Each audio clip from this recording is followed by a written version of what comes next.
সকাল থেকেই শুরু হয়েছে বৃষ্টি, নানা স্থানে জলাবদ্ধতার সৃষ্টি হয়েছে, ভোগান্তিতে রাজধানীর কর্মমুখী মানুষ।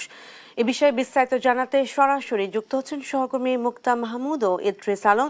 প্রথমেই চলে যাচ্ছি মুক্তার কাছে। মুক্তা, কেমন বৃষ্টি হচ্ছে, জলাবদ্ধতা ও ভোগান্তি নিয়ে কি বলছেন সাধারণ মানুষ?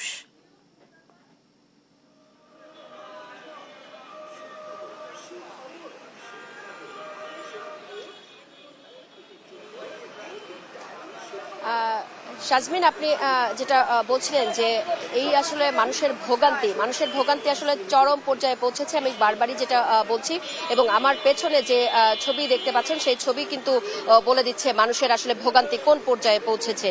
গেল দুদিন ধরে যেহেতু টানা বৃষ্টিপাত হচ্ছে, এবং টানা বৃষ্টিপাতে আমি ঢাকার যে কয়েকটি রাস্তা দেখেছি, বিশেষ করে মালিবাগ, মৌচাক, কাকলী, বনানী, ধানমন্ডি এবং এই যে এখন যেহেতু গাউসিয়া এবং নিউ মার্কেটের এলাকায় আছি, এই পুরো এলাকাতেই কিন্তু দেখেছি কোথাও কোথাও হচ্ছে পানি এবং হাঁটু সমান পানি জমে আছে।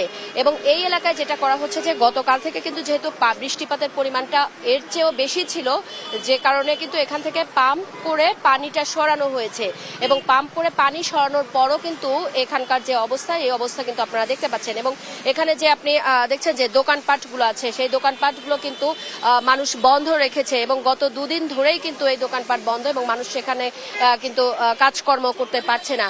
এবং এখানে যারা ব্যবসা বাণিজ্য করেন বা এই এলাকায় যারা খেটে খাওয়া মানুষ আছেন, একটু তাদের সঙ্গে আমি কথা বলে একটু জানবো যে তাদের আসলে যে ভোগান্তি, সেই ভোগান্তি আসলে কোন পর্যায়ে তারা পৌঁছেছে। ভাই, আপনার এখানে তো দোকান আছে নিশ্চয়ই, আপনি আসলে কি ধরনের ভোগান্তি একটু পৌঁছেছেন একটু যদি জানাতেন ভাইয়া, যে আপনি দোকান নিশ্চয়ই খুলতে পারছেন না, একটু যদি বলতেন যে কি ধরনের ভোগান্তি বা পানি এখানে কি পরিমাণ জমেছে। বৃষ্টির পানিতে একটা বৃষ্টি আসলে এই জায়গায় সবসময় জমে, কথা বলছেন। বিগত আজকে 12-14 বছর 15 বছর এই জায়গায় পানি জমে। এই বৃষ্টির কারণে, পানির কারণে মানুষের কেমনে বেরিয়ে সবাই ব্যবসা করতে, সবার ক্ষতি, ব্যবসা করতে পারতেছে না। পুরো দুদিন ধরে আপনি দোকান বন্ধ, কালকে বন্ধ, পরশুদিন বন্ধ, আরো পানি এ বন্ধ, পানি জমা থাকে, মাল ভিজে আরো নষ্ট হয়। শাজমিন, আপনি যেটা শুনছিলেন যে তারা হচ্ছে দোকানপাট বন্ধ রেখেছে, যেহেতু এই এলাকায় পানির কারণে কেউ আসতেও পারছে না এবং ক্রেতারা আসতে পারছে না, যে কারণে কিন্তু তারা বন্ধ রেখেছে। এবং একই অবস্থা কিন্তু এখানে যারা গণপরিবহনে যারা ব্যবহার করছেন বা যারা চলাফেরা করছেন, তাদেরও কিন্তু একই অবস্থা। এখন বৃষ্টির কারণে কিন্তু যেটা হয়েছে যে পরিমাণ বৃষ্টিপাত হচ্ছে এখানে, সব সময় যে একটা মানে বাণিজ্যিক যে একটা পরিবেশ তৈরি হয়, সেই পরিবেশটাই কিন্তু এখানে কিন্তু আমরা দেখতে পাচ্ছি না।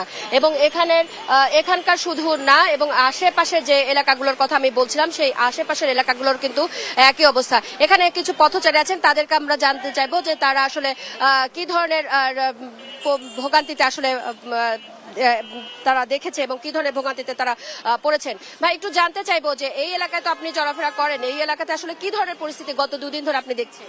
এখানে বর্তমানে 2 দিনে অনেক সমস্যা হচ্ছে মানুষের। আপনার দূরের থেকে যে কাস্টমারগুলো আমাদের নিউ মার্কেটের এখানে আসে, তারা এখন বর্তমানে আসতে পারতেছে না।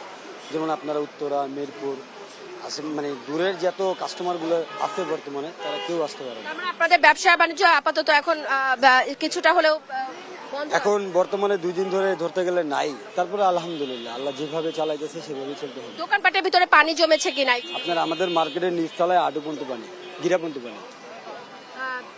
শাজবিন, আপনি যেটা শুনছিলেন যে তারা বলছিল যে তাদের যে মার্কেট আছে এবং মার্কেটের ভেতরে হাঁটু পর্যন্ত পানি, এবং আমি নিজেও দেখেছি যে নিউ মার্কেটে কিন্তু নিচের তলায় যে দোকানগুলো থাকে সেই দোকানগুলো কিন্তু খুলতে পারছে না, এবং সেই দোকানগুলোর যে মালামাল আছে সেগুলো কিন্তু ভিজে ইতিমধ্যে কিন্তু নষ্ট হয়ে গেছে।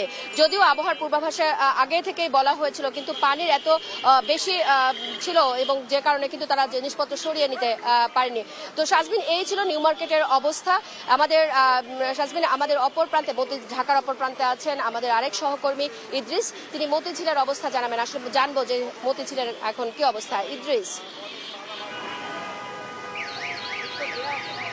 মুক্তা, আপনি জানাচ্ছিলেন ঢাকা শহরের যে মানুষের নগর জীবন যে কতটা ভোগান্তিতে পড়েছে বৃষ্টির কারণে, ঠিক আমিও কিন্তু দাঁড়িয়ে আছি রাজধানীর যাকে বাণিজ্যিক এলাকা বলা হয় এবং ব্যাংক পাড়া বলা হয়ে থাকে সেই মতিঝিলে।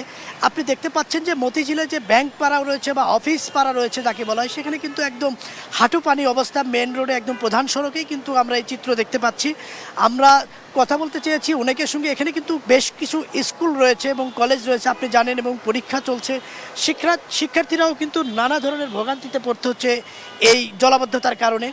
আর ব্যাংক পাড়ায় যেহেতু এবং অফিস পাড়া বলা হয়ে থাকে মতিঝিলকে, সেখানে কিন্তু আজকে অফিসের বেশিরভাগ অফিসের প্রায় কাছাকাছি আমরা পানি দেখেছি, এবং মানুষ যে যাতায়াত করবে রিক্সা ভানে সেটিও কিন্তু প্রায় মানুষের রিক্সা ডুবে ডুবে অবস্থা, প্রায় পাটা ভিজে রিক্সার উপরে উঠেছে। এবং প্রাইভেট কার, ছোট যেগুলো প্রাইভেট কার রয়েছে সেগুলোতেও কিন্তু ব্যাপক পরিমাণে পানির ছোঁয়াটা কিন্তু আমরা দেখতে পাচ্ছি। একই সাথে আমরা বেশ কিছু মানুষের সাথে কথা বলার চেষ্টা করব যে আসলে যে নগর জীবনে যারা চাকরি করছে তাদের একটু কথা বলার চেষ্টা করব।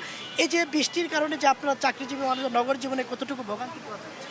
এই ঢাকাতে এই 2-3 দিন বৃষ্টিতে আমরা প্রচুর মানে ভোগান্তির সৃষ্টি হচ্ছে, সম্মুখীন হচ্ছি। প্লাস পল্টন, মতিঝিল, আমার অফিস মতিঝিলে, আমি এখন বাসা থেকে নিউ পল্টনের বাসা। অবস্থা খুবই মানে মানুষ মানে জনবিচ্ছিন্ন হয়ে গেছে। মানুষের চলাফেরা স্বাভাবিক জীবন মানে ফিরে পেতে এখন কখন সময় লাগবে জানি না। কিন্তু ড্রেনের যে অবস্থা, এই ড্রেনটা আগে এরকম কখনো ছিল না। এখন যে বিগত দিনে বছরগুলো যে বৃষ্টি হয়েছে, কিন্তু এরকম 2-3 দিনের মধ্যে ড্রেন মানে এরকম জলাবদ্ধতা ছিল না। আমরা আরেকজনের সাথে একটু শিক্ষার্থীদের সঙ্গে কথা বলতে চাবো। এই যে পরীক্ষা চলাকালীন তাদের যে শিক্ষা ব্যবস্থা, যে এই যে একটু যে আপনি বলবেন কি যে জলাবদ্ধতার কারণে নগর জীবনে যে ভোগান্তি পড়েছে, ছোট বাচ্চারা স্কুল থেকে যেতে পারছে না, এই বিষয়টা আপনার কি মনে হয়? এটা অবর্ণনীয়। এটা গভর্নমেন্টের ঢাকা সিটি কর্পোরেশনের যাদের দায়িত্বে থাকার সেই মতো ড্রেন পরিষ্কার করে না। প্রত্যেক বছরই এটাকে নিয়ে হয়। এটা আমি আশা করব সরকার এবং স্থানীয় সরকার, ঢাকা সিটি কর্পোরেশন সঠিকভাবে যদি ময়লা পরিষ্কার করে তাহলে এই ভোগান্তি। আমরা একটু শিক্ষার্থীদের সঙ্গে কথা বলবো। আসলে তাদের পরীক্ষা চলছে, সেই মুহূর্তে তারা যে ভোগান্তিতে রয়েছে, এই বৃষ্টির কারণে কতটুকু ভোগান্তি হচ্ছে? আমাদের স্কুলে যেতে সমস্যা হচ্ছে এবং আমাদের পরীক্ষাটা দিতেও কষ্ট হচ্ছে। আমরা ভিজে ভিজে পরীক্ষা দিয়ে আমাদের জ্বর, অনেক সময় পরীক্ষা মিস হয়ে যায় অনেকের, এবং স্কুল বন্ধ থাকে। এটার জন্য আমাদের একটু পরীক্ষা পিছিয়ে দেওয়া হয়, আবার অনেক সময় পরীক্ষা হয়। তো আমাদের একটু সমস্যা হচ্ছে এই বৃষ্টির কারণে।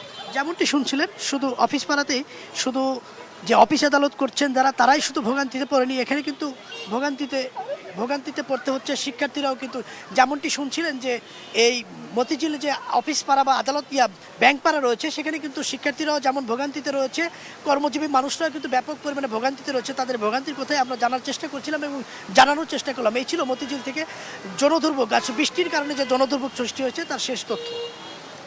ধন্যবাদ।